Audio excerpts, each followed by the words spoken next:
통합과학 첫 번째 시간 생태계와 환경 8단원의 생태계와 환경 파트는 총 4차 시로 구성이 될 예정입니다. 그 오늘 첫 번째 시간 생물과 환경의 관계, 빛과 바람과 물, 그리고 생명 파트입니다. 자, 그럼 오늘의 학습 목표 크게 읽고 시작해 볼까요? 자, 우선 교과서와 부교재 모두 다 준비하셨죠? 네, 교과서는 252페이지 펴주세요. 그리고 부교재는 147페이지입니다. 자, 오늘은 생태계가 과연 어떤 뜻을 갖고 있고 생태계를 구성하고 있는 구성 요소는 무엇인지 여러분들이 이 두 가지를 포커스로 기억해 주시면 되고요. 그리고 우리 주변의 생태계에서 생물적 요인과 비생물적인 요인을 개체군, 군지부를 통해서 구분할 수 있으면 됩니다. 자, 그럼 우리 힘차게 출발해 볼까요? 출발! 자, 생태계입니다. 에코시스템이라고 하는 이 생태계, 초등학교 때 이미 학습을 했습니다. 자, 생태계라고 하는 에코시스템은 많이 들어봤을 텐데 어떻게 정의를 할까요? 자, 우선 일정한 공간, 이게 중요합니다. 일정한 공간에서 자연 환경과 생물이 밀접한 관계를 맺으며 서로 영향을 주고받는 시스템. 자, 포커스는 뭐냐면 환경과 생물입니다. 환경과 생물이 서로 뭔가 관계를 갖고 영향을 주는 그러한 시스템 모두를 일컬어 생태계라고 합니다. 이 생태계는 크게 생물적 요인과 비생물적인 요인으로 구성할 수 있는데, 생물적 요인에는 크게 생산자, 그리고 소비자, 그리고 분해자, 많이 들어봤죠? 생산자, 소비자, 분해자로, 그리고 비생물적인 요인에는 여러분들 환경이라고 생각하시면 돼요. 그래서 빛, 온도, 토양. 떠오르는 거 뭐가 있죠? 그렇죠, 공기. 그리고 또요? 하나 더. 빛, 온도, 토양, 공기. 맞아요. 물 없으면 살 수 없죠? 등등. 자, 이렇게 환경적인 요인, 이것을 비생물적 요인이라고 합니다.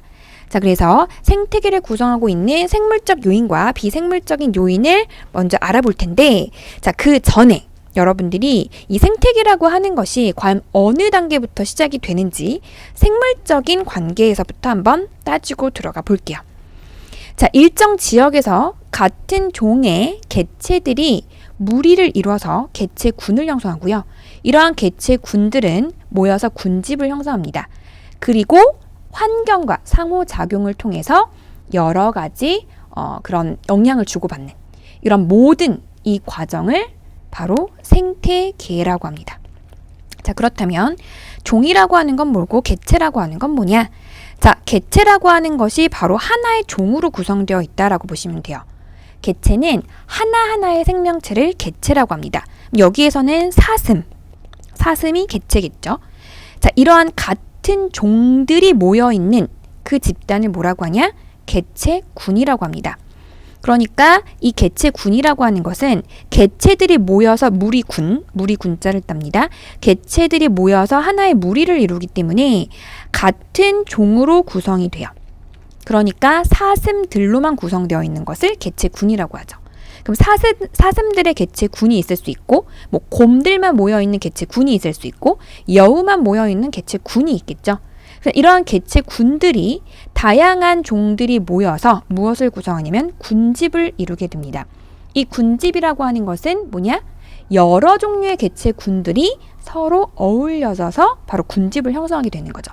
즉, 곰들이 모여있는 집단은 개체군이라고 하지만 곰들의 개체군, 여기 뭐 독수리의 개체군, 여우의 개체군, 또는 식물들의 어떠한 개체군, 이런 것들이 전부 다 모여 있어서 서로 어울려 살아가면 군집을 형성했다라고 표현을 하는 거죠.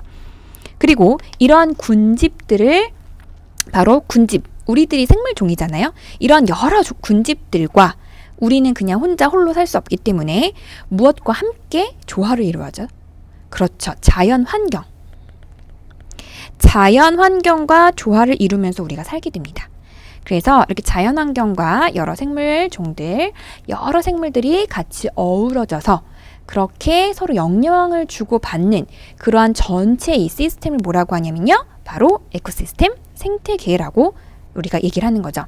그래서 마치 그 집합으로 표현하자면 개체들이 모여 개체군, 뭐 군집, 생태계 이렇게 구성한다라고 보는데 이 하위 단계부터 여러분들이 쭉 구성할 때 주의해야 할 점이 있어요. 바로 뭐냐? 개체, 개체군, 군집에서 중요한 포인트가 있습니다. 자, 개체들은 아까 하나하나의 생명체라고 했죠? 그 개체군들은 모여서 개체군이 된다고 했는데, 개체들이 모여서 그 개체들이라고 하는 것은 바로 같은 종들의 개체라고 하는 거. 요게 포커스입니다. 자, 요게 가끔 시험 문제에 많이 나오니까 꼭 반드시 포인트를 잡아주세요. 같은 종의 개체들이 일정한 구역에서 살아서 교배를 하여 자손을 만드는 집단을 얘기해요. 그러니까 아까 사슴이면 사슴, 곰이면 곰, 여우면 여우, 이렇게 같은 종들이 모여있는 무리, 그것을 개체군이라고 한다는 것. 자, 여기서 종, 스피시스라고 하는 이 종이라고 하는 것은요, 서로 교배할 수 있어야 돼요. 예를 들어 사슴과 곰은 교배를 할 수 없죠. 따라서 이들은 다른 종입니다. 같은 종이라고 표현할 수가 없죠. 그래서 같은 종이라고 하는 게 포커스다. 자, 그 다음 군집은 같은 종들의 집단, 즉 개체군들이 또 여러 무리들이 모여서 하나의 어떤 그러한 생물 전체를 이루고 있는 그런 것을 말하니까, 군집이라고 하는 것은 여러 종류의 개체군이 되겠죠. 여러 종류. 여기서 개체군은 한 종류, 같은 종이 모여 있는 것을 말하지만, 군집은 여러 종류. 즉 여러분들이 알고 있는 그 생물 종들, 굉장히 다양한 그러한 생물 종들이 서로 어울려 살아가는 그런 현상을 군집이라고 합니다. 자, 이런 군집들이 바로 군집, 생물이죠. 결국에 군집은 자연환경, 즉 환경과 조화를 이루어서 전체 생태계라고 하는 시스템을 만들게 되는 겁니다. 자, 그래서 이 생태계라고 하는 것은 생물적인 요인, 그리고 비생물적인 요인인 환경, 이 두 가지로 이루어져 있다라고 표현할 수가 있죠. 그래서 교과서 253쪽을 보시면 이 그림이 나와요. 그래서 여기는 해양 생태계를 나타낸 그림이에요. 우리가 앞에서는 숲을 예로 들었다면, 숲에서의 생태계라면 땅에서, 우리 바다, 해양에서의 생태계도 분명히 있을 거예요. 그래서 여기에 그림을 보시면 쉽게 이해할 수 있죠. 개체, 바로 하나의 종, 하나하나 생명체, 그리고 이들이 모여있는 같은 종으로 구성되어 있는 무리, 개체군이라고 하고요. 그리고 이런 종들이 굉장히 여러 종들이 모여있어요. 개라든지 불가사리라든지 해파리라든지 뭐 다양한 물고기 종류들, 이런 것들이 군집을 형성하고, 이러한 생물들은 어디에 살고 있어요? 바다라고 하는, 물이라고 하는 환경에서 서로 조화를 이루면서 살죠. 그것을 바로 생태계라고 합니다. 그러니까 이것은 해양 생태계라고 얘기할 수가 있겠죠. 그래서 앞에서는 육상 생태계였다면 여기 그림이 나와 있는 것은 해양 생태계를 의미합니다. 그래서 여러분들이 여기 그림이 나와 있는 것처럼 좀 이따가 뭐 활동을 할 건데, 이걸 잘 기억해서 포커스를 잘 보고 여러분들이 체크를 한번 해보도록 하세요. 자, 그래서 생태계는 이렇게 구성이 된다. 자, 그럼 우리가 하위 영역으로 한번 나눠 볼게요. 자, 아까 생태계라고 하는 것은 두 가지로 구성이 된다라고 했어요. 크게 봤을 때 생물적인 요인과 비생물적인 요인이다. 비생물적 요인. 자, 생물적 요인이라고 하는 것은 간단하게 아까 살짝 써줬었어요. 생산자, 소비자, 분해자, 이렇게 세 가지로 나뉩니다. 그래서 지금 일단 생태계의 생물적인 요인의 구성 요소, 하위 요소를 한번 살펴보도록 할게요. 자, 생태계 내 모든 생물을 바로 이 생물적 요인이라고 하는데, 이 생물적 요인은 우리의 역할에 따라서 구분을 하는 거예요. 하위 요소로 생산자, 소비자, 분해자로 나눕니다. 자, 이것도 초등학교 때 많이 들어봤죠? 자, 생산자, 말 그대로 생산하는 거예요. 어떻게 생산해요? 우리가 그냥 생산할 수 없어요. 빛 에너지. 태양 에너지가 없으면 또 지구에 생명체가 살 수가 없죠. 빛 에너지를 이용해서 유기물을 합성하는 생물 무리를 전부 다 생산자라고 합니다. 대표적인 게 당연히 여러분 광합성을 하는 식물이 대표적이겠죠. 그래서 녹색 식물. 그런데 녹색 식물뿐만 아니라 해조류는 바다에 사는 조류예요. 바다에 사는 새가 아니라 여기서 조류라고 하는 건 여러분들이 많이 먹는 것 중에 하나예요. 해조류. 뭐가 있을까요? 맞아요. 김 나오면 또 뭐도 나와야 돼요. 파래, 미역국 먹죠. 미역, 다시마 이런 거 있죠. 바다에서 이렇게 유기물을 합성하는 생물무리, 해조류 이런 것도 생산자입니다. 그리고 눈에 잘 보이진 않지만 식물 플랑크톤도 있어요.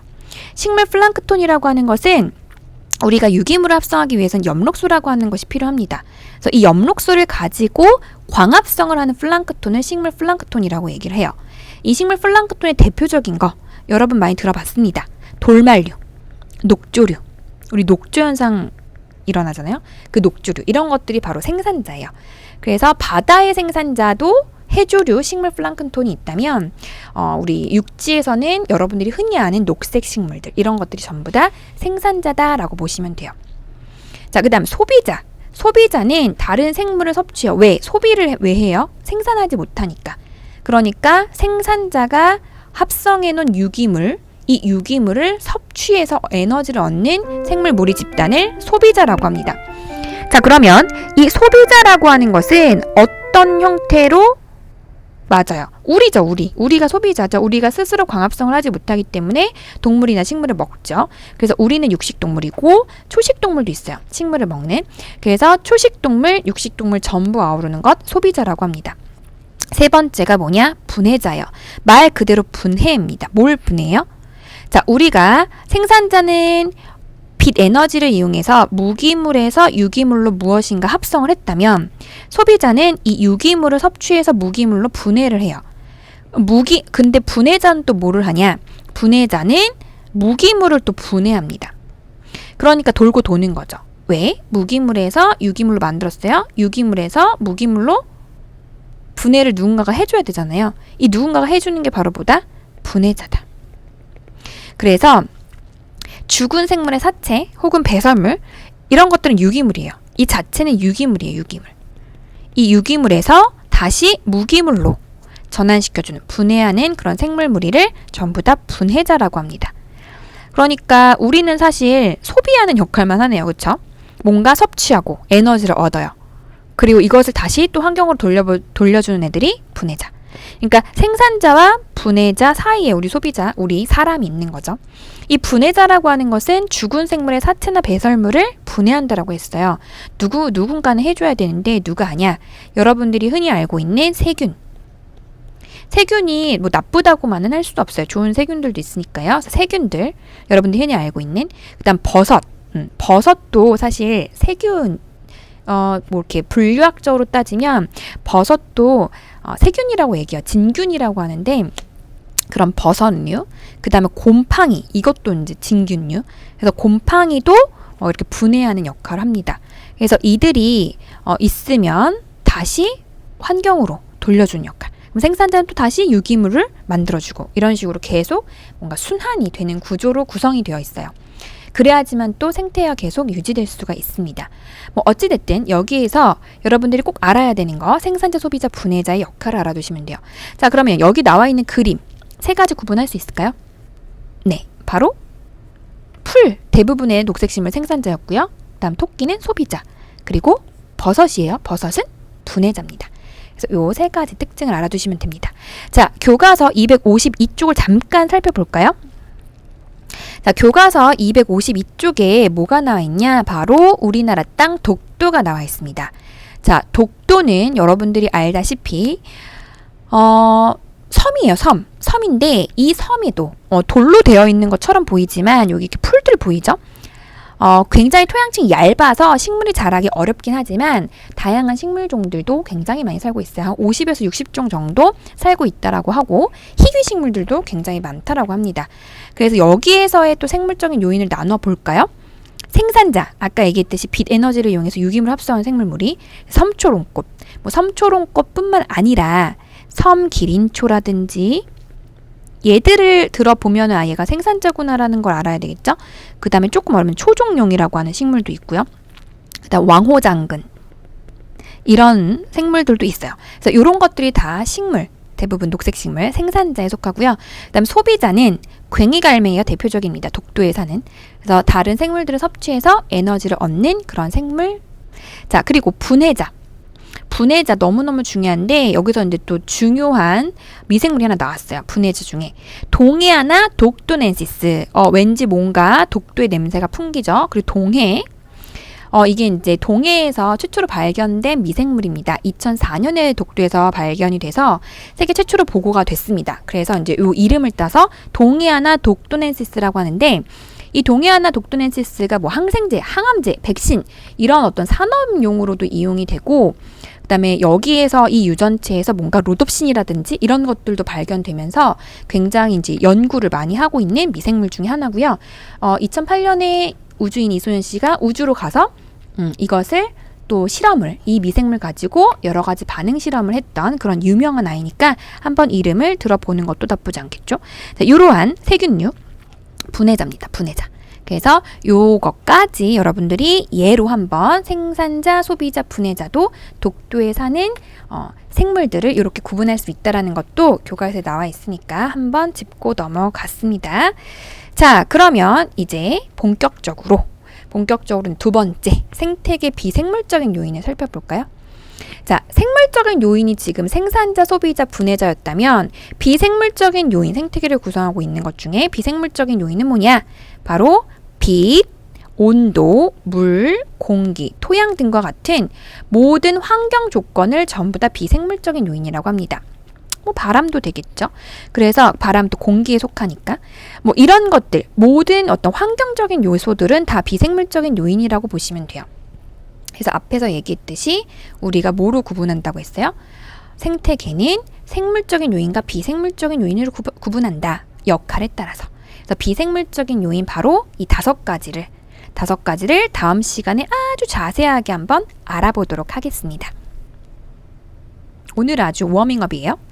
자, 그러면 여러분 교과서 253페이지 참고하시고 부교재 148페이지를 한번 볼까요?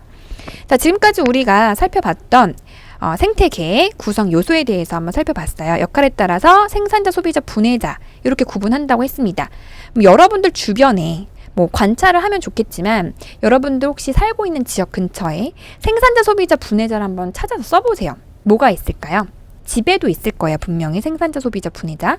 그런 내용들 지금 배운 것이니까 한번 써보세요. 자, 그리고 여러분 주변에 비생물적인 요인은 무엇이 보입니까? 이런 것도 한번 써볼까요? 이미 다 썼다고요? 굉장히 빨리 썼네요. 자, 1번 뭐 간단하게 예를 드는 거예요. 생산자 녹색식물. 뭐 집에 있으면 화분에 여러 가지 녹색식물 종류 쓰시면 되고요. 그 다음에 또 뭐 우리 또 파리나 나비나 모기나 이런 애들 있을 거 아니에요. 또 여름 되면 그런 애들, 곤충도 다 소비자고요. 그 다음에 소형 포유류, 조류 이런 것도 전부 다 소비자입니다. 그리고 우리 주변에 혹시 곰팡이가 보이나요? 곰팡이 있으면 곰팡이 분해자 혹은 버섯 이런 것들, 그래서 생각나는 대로 쓰시면 되고요. 두 번째, 비생물적인 요인도 벌써 다 썼다고요? 역시 빠르군요. 자, 두 번째, 네, 바로 빛, 햇빛, 뭐 수분, 물, 공기, 땅, 토양이 있을 수도 있겠죠? 물 이런 거 등등 쓰시면 되겠습니다. 자, 그럼 이제 하이라이트.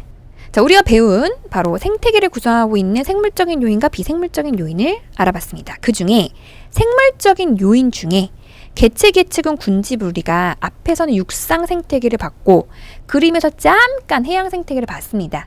요거를 가지고 우리 지금 이론 수업을 끝냈으니까 요 상태에서 여러분들이 한번 생태계 구성 체계를 교과서 253페이지 그림을 참고해서 우리가 이제 요 수업 후에 활동을 한번 다 같이 한번 해보도록 하겠습니다.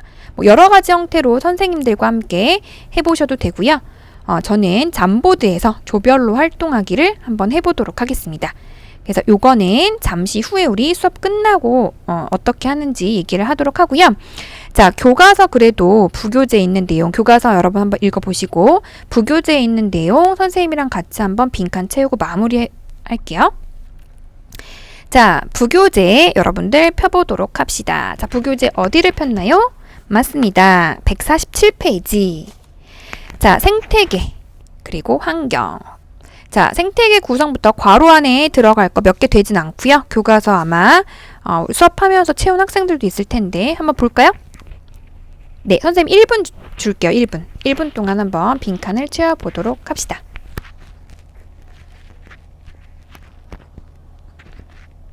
벌써 채웠다고요? 역시 여러분 빠르군요. 자, 첫 번째 한번 해볼게요. 자연환경과 생물이, 이거 너무 중요한 표현. 환경과 생물이 서로 영향을 주고받습니다. 영향. 자, 이렇게 영향을 주고받으며 유지되는 생태계를, 생태계를 바로 얘기했네요. 정답을 생태계라고 쓰시면 되겠죠? 자, 생태계는 비생물적인 요인과, 그리고 무슨 요인으로 구성돼요? 맞아요. 자, 생물적인 요인과 비생물적인 요인 두 개로 구성이 됩니다. 자, 생물적인 요인 3가지가 있었어요. 3가지 여기 안에 써야 되겠죠? 뭐라고 썼어요? 그렇죠. 역시 여러분 빠르군요. 생산자. 2번째. 맞아요. 소비자. 3번째. 분해자. 이렇게 쓰시면 되고, 당연히 역할도 알아야 되겠죠. 자, 식물의 섬초론법뿐만 아니라 다른 종류가 나와도 여러분들이 생산자라는 거 알아야 돼요. 아까 해조류 선생님 뭐 필기해 줬었어요? 필기한 거 썼겠죠? 안 썼으면 지금 쓰시면 됩니다. 김, 파래, 미역, 다시마 뭐 이런 것들. 선생님 톳은 돼요? 톳 되죠. 톳도 됩니다. 여러분들이 생각나는 거 쓰시면 돼요. 선생님이 다 안 써줬다고 해서 해당되지 않는 거 아닙니다. 자, 식물 플랑크톤 아까 대표적인 거 돌말류, 녹조류 이런 거 있다고 했죠? 됐고, 자, 그 다음에 소비자는 우리니까 어렵지 않죠? 다른 생물을 섭취해서 에너지를 얻는 그런 방식이다. 자, 섭취 포인트. 그 다음 분해자는, 그렇죠, 분해가 포인트죠. 분해합니다. 그래서 얘는 지금 어떤 식으로 써야 돼요? 생산자는 무기물에서 유기물을 만든다면 분해자는 유기물에서 무기물로 분해하는, 그래서 죽은 생물 사체 배설물이 유기물이에요. 유기물에서 무기물로. 얘는 빛에너지를 이용해서, 물론 여기에 물이라든지 이런 것들이 들어가죠. 이용해서 유기물로 합성하는 생물, 포도당을 합성하는 그러한 생물들을 말합니다. 자, 그 다음 비생물적인 요인은 아까 뭐가 있다고 했어요? 그렇죠. 빛, 온도, 물, 공기, 토양과 같은 환경 조건. 그래서 요거는 다음 시간에 아주 자세하게 살펴보도록 하겠습니다. 자, 생태계를 이루는 관계 요소를 한번 써볼까요? 벌써 다 썼다고요? 네. 첫 번째. 하나하나의 생명체. 대표적인 예는 뭐 괭이갈매기 아까 나왔죠? 뭐 사철나무라든지 사슴이라든지 곰이라든지 그런 거 하나하나를, 맞아요, 개체라고 합니다. 자, 그런데 같은 종들이 모여있는 거, 이 개체들이 모여있는 집단을 개체군, 무리 군자 써서 여러 종류의 개체군, 그러니까 여러 종류의 개체군들이 모여서 군집을 이룹니다. 그 다음 이 군집, 이건 생물종이죠. 그리고 자연환경, 생물적인 것과 환경의 조화를 이루, 그래서 무엇을 이룬다? 맞아요, 생태계를 이룹니다. 아주 쉽죠? 어렵지 않아요. 자, 해양 생태계 아까 우리 썼던 거, 네, 빈칸을 따지면 다 교과서에 있지만 개체군, 굽집이 아니고 군집. 뭘 구우려고 굽이라고 쓰려고 했을까요? 군집. 자, 그 다음에 여기 나온 생태계 쓰시면 되겠습니다. 자, 그리고 다음 페이지 우리 아까 요거는 썼으니까 넘어가도록 할게요. 자, 그럼 요 과정을 수업 후에 한번 여러분들이 하시면 됩니다. 자, 그래서 구글 클래스룸에서 여러 가지 활동을 또 해야 되니까 부교재 빈칸 아직 덜 채운 사람들은 채워서 마무리 하시고요. 그리고 활동하기 수업으로 다시 가겠습니다. 자, 그럼 우리는 이론 수업은 다음 시간에 만나요. 안녕!